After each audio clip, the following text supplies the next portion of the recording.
Hi everyone, happy Tuesday. Today I'm going to be doing sort of a laid back tutorial Tuesday. I'm going to be showing you guys basically how I finish one of my knit pumpkins. I've been having a lot of people ask me to see the finish of these, so how I would do a decrease, how I would cast off, and then cinch up the ends and stuff. I do have a couple of video tutorials on stuffing and finishing the pumpkins already in my IGTV, but I thought maybe I would go through this one in particular because this is one of my scrap yarn pumpkins. So I have some other things to show you guys as far as like finishing ends and things like that for this particular piece. So just kind of gonna go through my process and show you guys how I go from this flat tube thing to this finished pumpkin. So just in case you are wondering, I have like I said, more IGTV tutorials. I have some tutorials on my YouTube channel, and then the knit pumpkin pattern is a highlight on my profile from my stories, as well as downloadable on Etsy and Ravelry. So what I'm going to do here, and I'm to the last round. So basically, you can follow the pattern. You can kind of go with your own stitch count, and you can basically finish knitting these rows at whatever like length you want. It's just going to depend on like how tall or how short your pumpkin is. So for this one, I believe I did 24 rounds, and this is a cast on, I believe, of 30 stitches. So kind of like an odd amount. Sometimes I'll just kind of go with whatever I feel like doing at the moment, which is the nice thing about this project. So I'm ready for my very last round. It's not necessary that you do a decrease, but I've had some people ask me to see what the decrease would look like. So just to sort of help close up the bottom, this ends up being the bottom of the pumpkin, I'm just going to go around and I'm going to do a quick decrease, which is going to be it's going to be a knit 1 and knit 2 together. So just FYI, I did have a stitch marker here. I just took it out, so I do know this is the beginning of my round. So knit 1, knit 2 together, focus here, knit 1,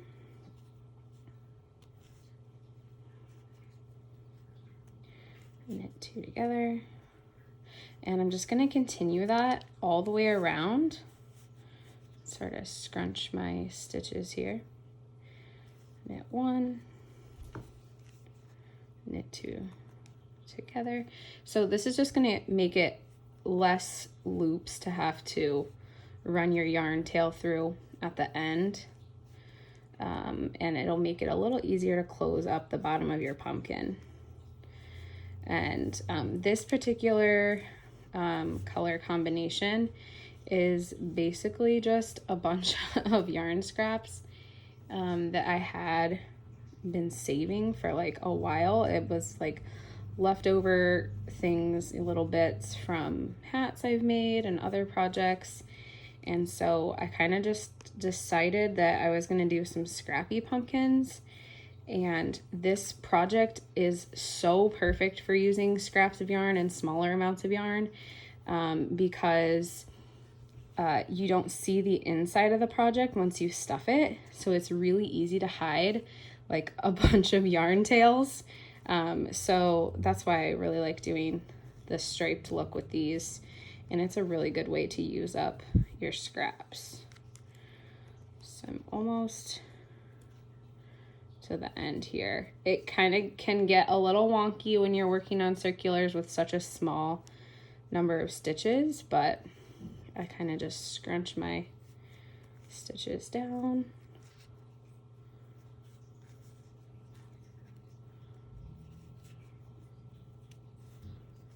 And the other nice thing about this is like if you miss one or mess up, it's really not gonna show up on this, so we're really just trying to like make the bottom easier to close up. Oh, I've got one more stitch. So we're gonna bring this back through my last stitch here. All right, so now I'm ready to cut a tail. I like to leave like a pretty generous tail. Like this is probably, I don't know, this is a pretty long tail, but the only reason I'm gonna just go ahead and keep this whole thing is because I then will use this tail to wrap around the pumpkin, and that's what creates those indents, because I'm gonna wrap around and then go through, wrap around again, and just pull that tail. So I'm gonna leave it extra long also because this is the end of my little scrap, which was like the perfect amount, which is great. So yeah, I'm gonna just thread this yarn onto my darning needle. All right, and then to cast off, I'm going to just, what I like to do is just split my stitches in half, and I'll just scrunch down half of those stitches. And what I'm gonna do is just transfer one at a time off of my needle, my knitting needle, and onto my yarn needle. So I'm just gonna loop them off.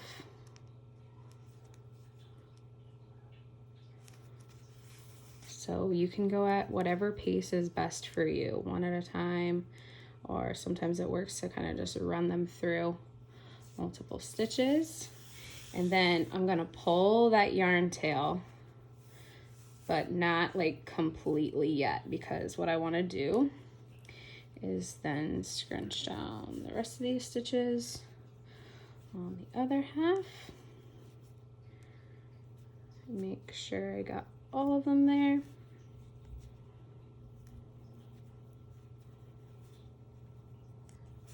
There we go. And then I'm gonna continue the same thing. So I'm just gonna loop onto the needle and off of my circulars. A few more.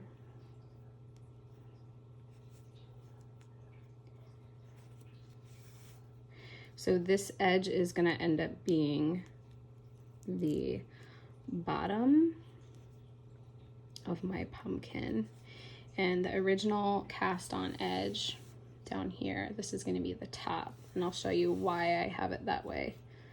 All right, so I'm gonna close this up by just pulling that yarn tail now completely, nice and tight. All right, so it's gonna look something like that. And once you stuff it, it's gonna give like a little bit more, it's gonna fill out the bottom, so it's like a little bit more flat, like this one here. So the last thing that I like to do on the bottom is just go through maybe each one of these loops one more time. And that's just gonna make sure that it's nice and secure and completely closed up. So I'm gonna go through, this might be a long video, but if you stick around, thank you. If hopefully you guys find this helpful. And yeah, I just kind of thought this would be like more of a laid back tutorial, just watching me finish up a pumpkin. All right, so this is pretty much closed up now, and I want to show you guys what the inside of this looks like. So what I've done here, and can we just say like how awesome this inside of the stitches looks? I almost want to leave it inside out because just love the texture and the way that looks with the different stripes of color. So you can see where I joined new colors, and what I've done here is I just pulled and did a double knot on all these tails so that they're not going to come undone. And the nice thing about being able to just do that is because now they're all hidden inside the pumpkin. I'm not going to see them. And then I have my seam right here. And what I typically do to kind of like hide that little bit of a jog there, or like maybe I have a little unevenness in my stitches, is when I go later to wrap this yarn around to create those indents, this will be one of the places that I put my yarn. And so just like a little tip there for you guys on that. So I'm going to show you a couple last things here. So that's how I would finish, cast off and finish the bottom. And then for cinching the top, this is going to be the top of the pumpkin. I have my tail here from where I cast on. And what I'm going to do is I'm just going to go back through each of these loops. Bring this here so you guys can see. So I'm going to go back through with my needle each of these loops. And what that's going to do is that's just going to bring my tail through all of the stitches, and then I'll be able to close up the top that way. And the reason why I like to use the cast on, the original cast on edge as the top of my pumpkin is because I can't do a decrease here. So sometimes this is going to be a little bit bulkier and a little bit harder for me to close up. And so I like that to be the top because I don't have to close it as tightly as I did the bottom, because I have the stem in there. And then depending on, you know, what you're using as a stem or the thickness of your sticks, you know, you can kind of just tighten it around that. And I find that to be easier.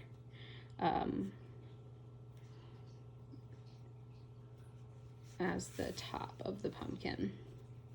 So I'm almost all the way around. And you guys will have to let me know what you think about the scrap colors. I did kind of like a cool colors versus warm colors for these two, but very like rainbow vibes going on. So I have my rainbow candle burning. All right, so I'm back to the beginning. I'm just gonna go back through like I did at the bottom.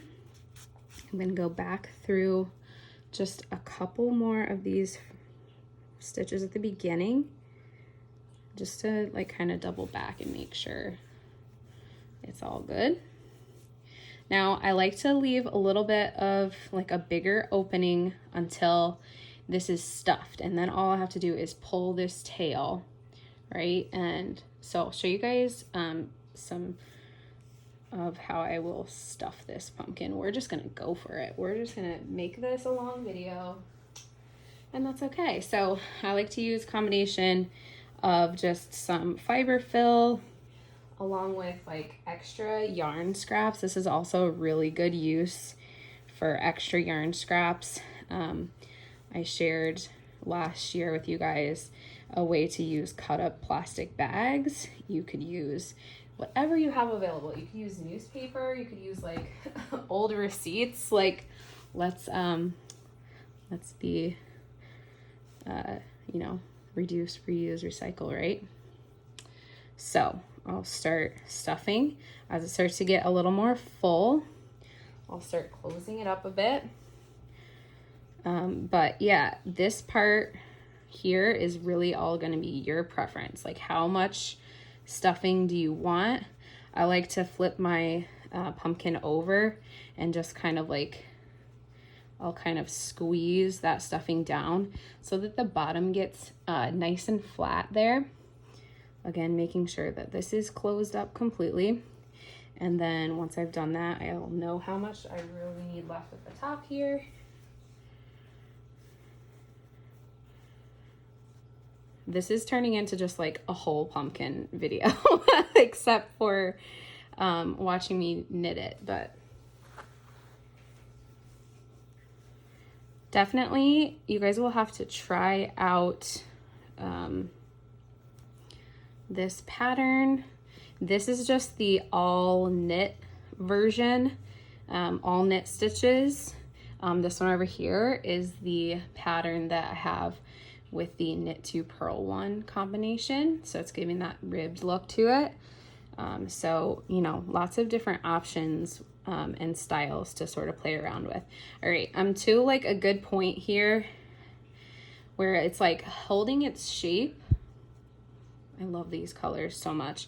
So the next thing I'm gonna do is, and I have like a little like stock of sticks here. The next thing that I'll do is I'll just kind of start taking some of the sticks that I have. Oh, I actually kind of like that first try. I'll just take like some of the sticks that I've gathered from my backyard and I place them in like that, and I'll just go through several until I find one that I feel like fits that the mood or the vibe of that pumpkin. And wow, first try. So I'm gonna go with this one. I really like this one. So now what I'm gonna do is I'm gonna pull that yarn tail really tight, and then I'm gonna take my needle one more time, and I'm gonna just go back through a few more. Hopefully this is focused and you guys can see. Okay, there we go. So I'm gonna go back through a few of these loops again and give it a nice tight tug and make sure that that stick is not going to come out. I haven't had any problems with just placing the stick in there and doing it this way. I know some people have used like a little bit of hot glue. If you want to do that, I tend to be like unnecessarily messy when I use hot glue, so I'd rather just go without. If the stick comes out, it comes out, but it's pretty like, it's in there. It's in there. If it slides around a little bit, it'll be okay. And then the last thing that I'll do with this yarn tail is pull it nice and tight. Then I'm gonna go back through, I'm gonna skip one loop and I'm gonna go back the other direction through a few of these loops here. And that's just kind of gonna secure that piece of yarn. And then I'm just gonna run it straight through the pumpkin so it comes out the bottom. Pull it through. And then I can just cut that tail, and I'm gonna work with the bottom tail now. All right, so I'm not gonna go through and show you guys every single indent, but I'll just do one to start this and let you guys see sort of how I'll go through. So like I said, I like to sort of hide, let's see if I can find it. I like to hide, now I can't even find it. Oh, here, this is my beginning of my rounds right here. All right, so you can kind of see there's like a little bit of a jog in the colors. And so I'll use that as my starting point to create the indent, because that way those stitches will kind of go in and that will be hidden a bit. So I'm gonna like line this up through like the middle of my V's, bring it up to the top, and then I'm gonna insert my yarn needle. Again, I'm just going through like this series of stitches that I had that was from that original cast on edge. So I'm gonna pull that through a few of those stitches. Focus this up here. All right, and then I'm gonna pull this nice and tight. All right, and that's gonna create that indent. All right, so then from there, I can just work my way around here through these loops. When I get to, let's say I want my next indent to be like here. All right, so I'm gonna work my way through just a few more of these loops till I get to that point. And I have a pretty long tail, so I shouldn't run out of yarn to do this step. And then I'm gonna go from there and I'm gonna line that up. I can kind of like test it out and make sure that it's gonna be in a spot that I want.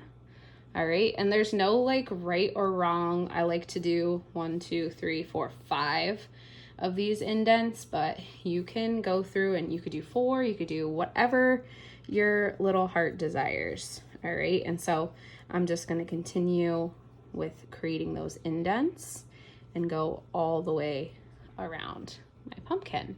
And then by the time I finish, I usually end up just having that yarn tail at the bottom of my pumpkin here. I'll run the tail through these loops a couple more times and then run it through the pumpkin and then just pull that yarn and cut the tail. And so there you have it. So hopefully you guys found this helpful. I know it's not even August yet and I'm already knitting up pumpkins, and this was a super long video.